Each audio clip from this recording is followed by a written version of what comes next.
Assalomu alaykum YouTube. Mana bugun hayitni 2-kuni 21-mart qo'shaloq bayram, u ham bo'lsa hayit bayrami hamda Navro'z uyg'onish musulmonlarning yangi yil bayrami. Hammalarni chin yuragimdan tabriklayman.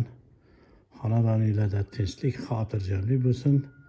Mana oldi adapterimiz bitgandan keyin bo'yoq ishlarini qilgandan keyin sizlarga men ko'rsataman degandim.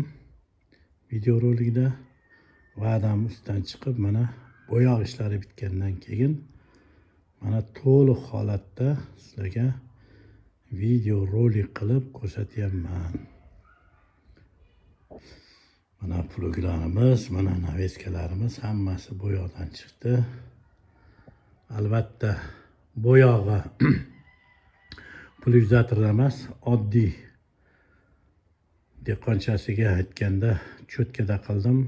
Neki pulverizatorga sharoitimiz yo'q, uning uchun kompressor kerak, pulverizator pistoleti kerak. Shuning uchun oddiy qilib cho'tkada bo'yab mana shu holatga keldi. Mana oldi ko'rinishi. Xo'p. Undan keyin bokovoy oynalar qo'ydim.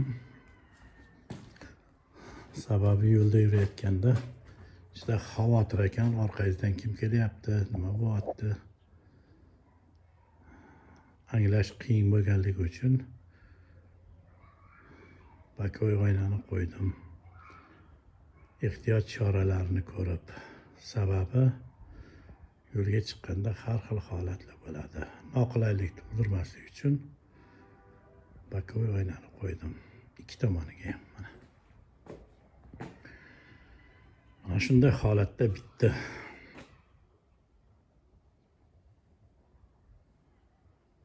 Endi va'da bergandim, kuzovni ham ag'darib ko'rsataman deb.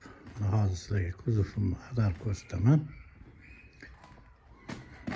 Mana ruchka bor, ruchkani orqaga tortib, mana ko'tarish kerak. Kuzovni bir o'zim videoga otganligim uchun sal noqulay. Hozir majbur bo'laman telefonni qo'yib turishga.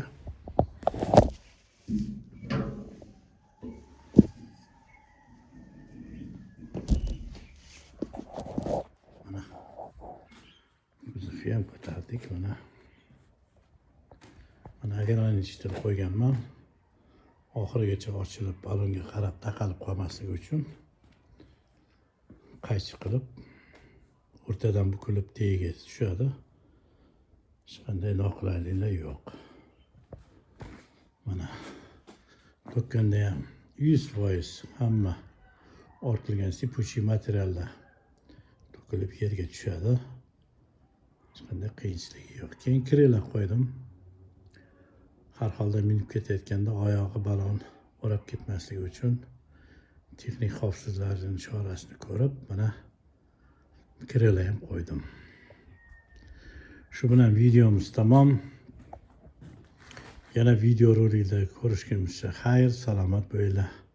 Hayit bayrami, Navro'z bayramlarini yaxshi kutib olinglar, omon bo'linglar.